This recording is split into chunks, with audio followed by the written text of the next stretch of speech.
Hi everyone, this is Mike here for Rage Gaming Guides. Today I actually want to show you a quick build guide, or not necessarily a guide, but I just wanted to display the power of a Condition Ranger in Guild Wars 2. Now, just to quickly go to the trait, as you can see, I've got 20 points in Skirmishing.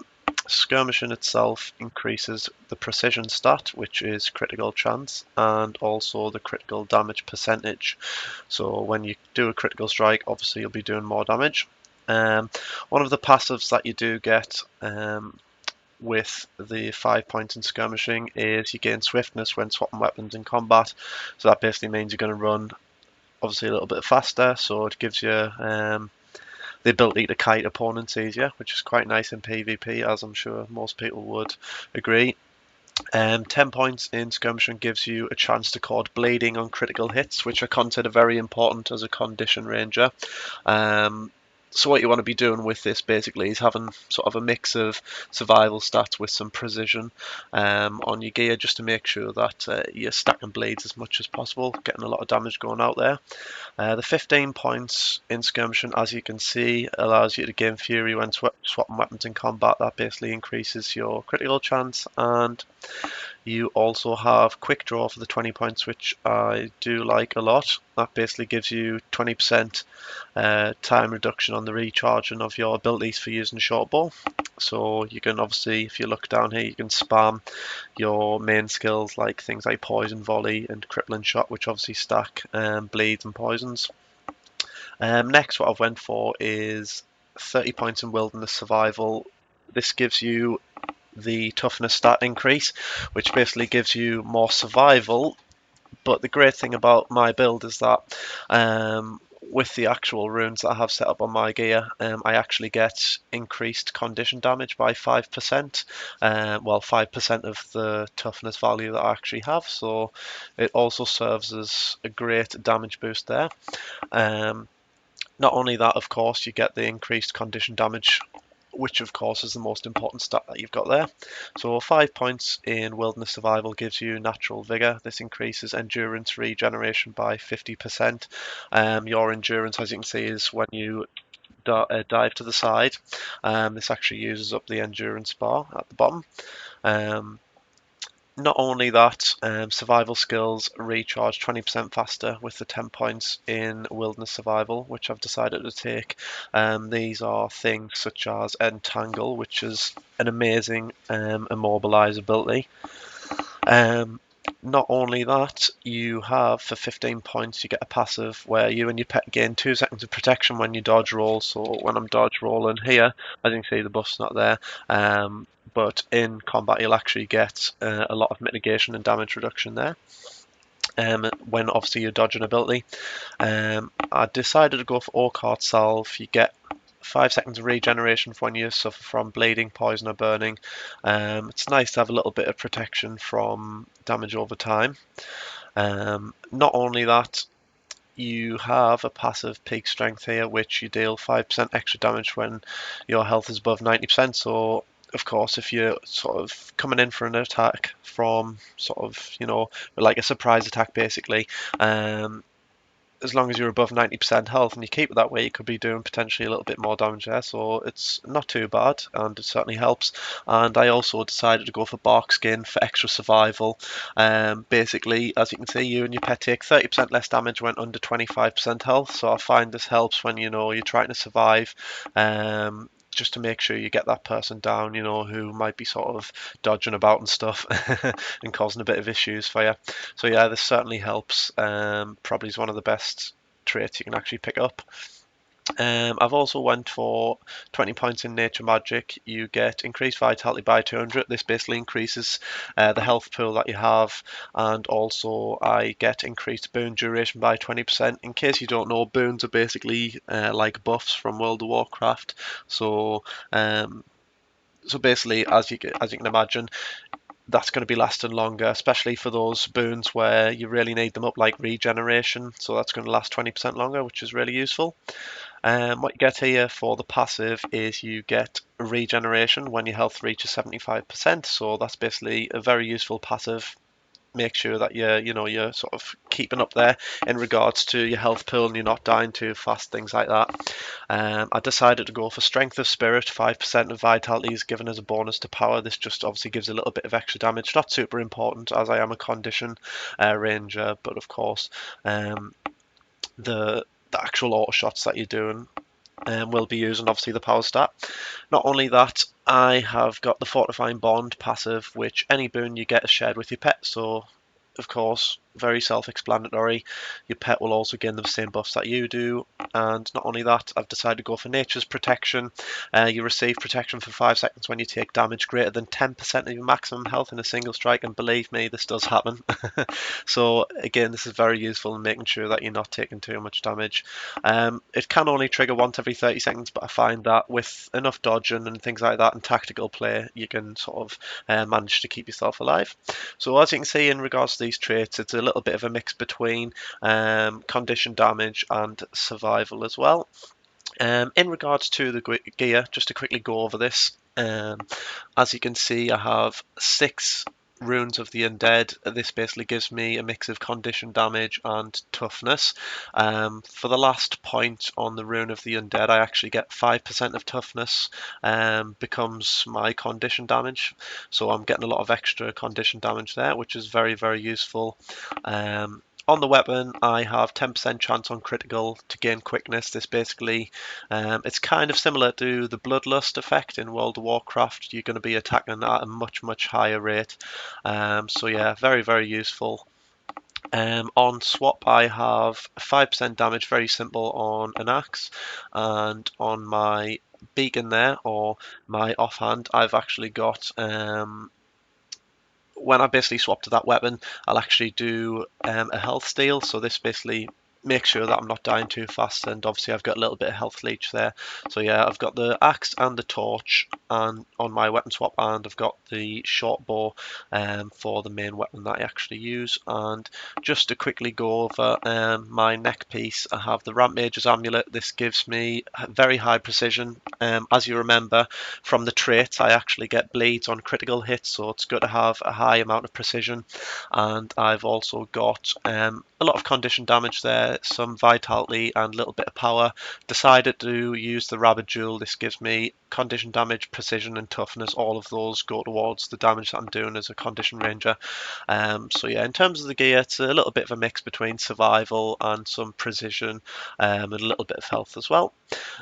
So next what I'm going to do is I'm going to display the damage on a dummy that I can actually do with this build if played correctly, and I'm going to show you that it is quite formidable. So what we'll do is we'll skip to that right now.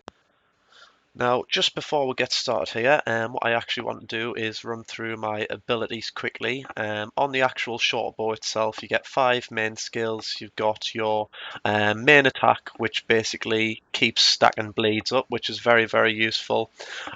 You've got Poison Volley. This basically does a cone attack with a poison dot, which is very, very useful as well. Reduces healing effectiveness and also does some pretty mean damage. You've got Quick Shot as well, which I'll just display right now. This allows you to basically disengage the opponent. I'll just finish this guy off. Not only that, you also have the Crippling Shot, which basically does a stacking blade attack as well as a movement impairing effect. So it's good to kite opponents if they're getting sort of too close, and you want to make sure that you're not taking too much damage. And you also have Concussion Shot. Basically, if you hit your opponent from behind or from the side, you actually stun that target. So it's very, very useful, provided, of course, you're in a good position. Just to go to a quick weapon swap here. Main attack is with your axe is the ricochet. This basically bounces your axe between multiple foes, as you can see. So say for example there's 3 people stacked together or quite near each other, this will actually bounce between them. It doesn't do any stacking damage over time, so obviously not as good in terms of single target DPS as a condition ranger. for your main attack at least. However, you do get split blade. This again is basically a conal attack, where you throw your axes out and it'll hit anyone within a cone, and this will stack 5 blades on the opponent. So again, very very useful. Your third attack with the axe is basically it basically slows, of course, the opponent, and not only that, you also reduce the skill recharge rate by 66%. So it's quite useful if you want to sort of reduce again damage incoming. Not only that, with the offhand torch, you can throw the torch, which does a burning effect. So again, this is good as a condition ranger. You want to make sure you've got lots of conditions going out. Not only that, of course, you've got bonfire, which again is useful if you've got somebody sitting on top of you attacking you. You can just plant this. What you can actually do once you've planted that, you can actually use the entangle ability to entangle an opponent inside the bonfire spell. So of course, more and more damage is going out there. Now, just to run through my other abilities here, as you can see. For the heal, I've got Healing Spring. This heals not only me, but my pet and other people within the vicinity. I've also got the Signet of Stone. This improves toughness for me and my pet. The reason why I take the Signet of Stone is because, as you can remember, on my gear, I actually get 5% of toughness becoming a condition damage. So again, this is useful not only for survivability, but also for damage as well. Next ability I've got is Sharpening Stone. This basically allows my next 5 attacks to stack a blade. So of course, if you want to stack those blades up very very fast and get some damage going very fast, well, basically in terms of burst damage, yeah, fair enough. Damage over time may not be so bursty, but it does give you some high potential there to do some burst damage. Not only that, Quickening Zephyr, very very useful ability in terms of killing an opponent fast. Again, just to mention, very similar to World of Warcraft's Bloodlust ability. This increases the rate of attack quite a lot, basically by 50%. So you're getting a major damage boost there. And last, of course, but not least, I've got the Entangle. Very very powerful immobilize. It basically immobilizes everybody within a 600-yard range, and it stacks 20 bleeds, so you've got a massive amount of damage going out there, and you've also got a very very effective immobilize. So that's basically the run through of the skills. In terms of the pets, I would say that you can probably mix it up a little bit. It's not super important what you go for. I actually use the Lynx as my main damage dealer. He actually has, with his special skill, a blade dot, so you're going to be stacking a lot of blade damage going out there, which is very useful again for a condition ranger.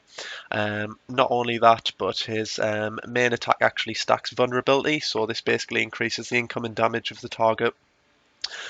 You've got a high damage bite attack, and you've got Maul as well, which also stacks blades. So very very useful pet. The next pet here, just to select that, we will swap pet, and I'll just show you that now. So you've got the juvenile Black Widow spider. What this actually does for its special ability is paralyzing venom. This basically immobilizes the foe in place for 2 seconds. I would say that you could probably go for a different pet in this regards, but I do like to make sure that the target's pinned down and no sort of damage is incoming to my main character at least. Not so bothered about the pet so much. And also you have the spit attack. This is basically a ranged attack. You also have entangling web. This also immobilizes, very very useful. And not only that, you have poison gas, so again you've got a poison damage over time effect there, as well as also the healing reduction from that. So overall, the pets themselves are very useful, and they are very very important to ranger play. So make sure you get used to them, and make sure you set up some good keybinds just to make sure you can control them easy enough. So what I'll do is I'm going to target this heavy golem now, and I'll just display some of the power of the condition ranger. So I'm going to start with the bow, and I'm just going to pop my damage cooldowns now. So I'm going to send the pet in, popping damage cooldowns, putting dots up, swapping their axes, getting more dots up, getting some burns up. So as you can see, all the damage is ticking now. and the heavy golem dies very, very fast. So as you can see, there's a lot of damage potential with this build. Not only that, you've got great survivability in PvP combat situations with the amount of immobilizers you have. So what I'm going to do next is just display a little bit of play in battlegrounds, just to sort of show you the effectiveness of this build itself. What I'm going to do here is actually try to get a 1v1 with this guy, maybe show some of the power of 1v1.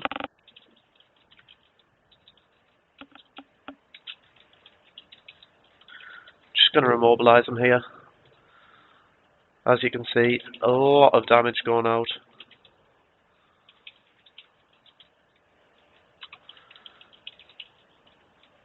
Just going to get some burns going here.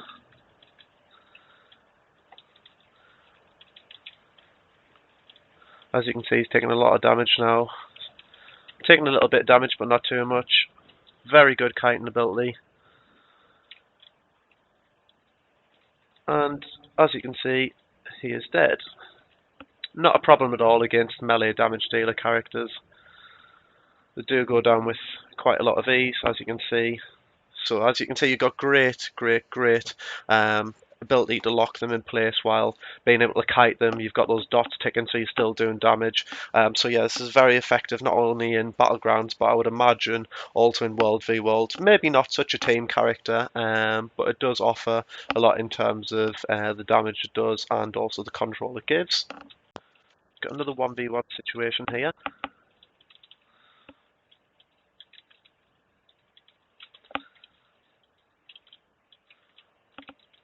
And not the easiest situation to take down a Mesmer.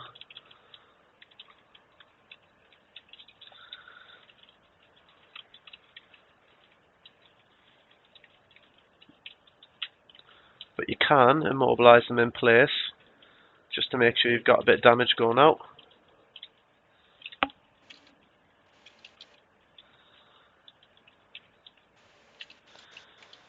And he's down.